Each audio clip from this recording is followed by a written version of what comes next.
Okay, we are with the wonderful Jane Shook, who has been such a big part of Max's life for the last 10 years. Wonderful speech language pathologist.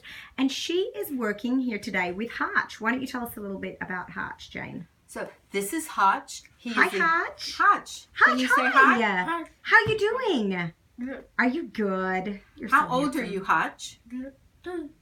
11. 11. So I worked with Hach. Yeah, iPad. We're not going to do that right now. We'll do it in a minute.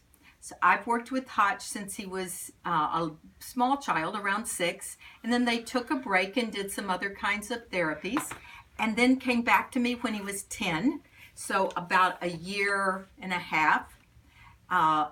When he came back to me at 10, he was still nonverbal and made no speech-like sounds. He had some vocalizations, but no speech-like sounds. No speech sounds. And he is, since that time, been learning to make vowels and put vowels and consonants together and then make them, synthesize them, put them together to make words and words into sentences. And he is amazing. He is amazing, and he is doing things that I never expected him to be able to do when he first came, even at 10 years old. Because I imagine a lot of children at the age of 10 might never learn to speak. Exactly. If someone isn't talking by the time that they're 10, it's not usually expected that they would. And so the school was going towards teaching him to use the augmented communication device or assisted communication Pro-Loquota Go, which is on the iPad.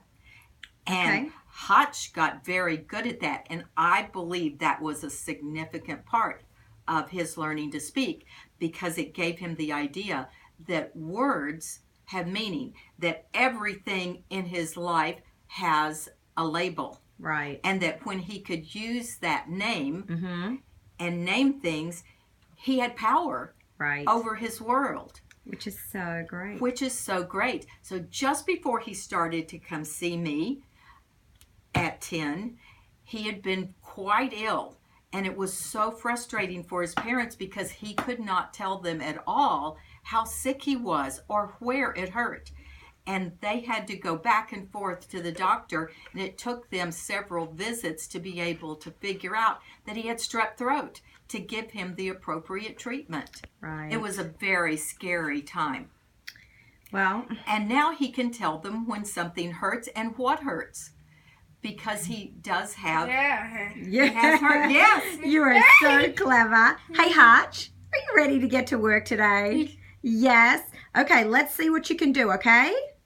You are so clever. All right, let's do some following directions.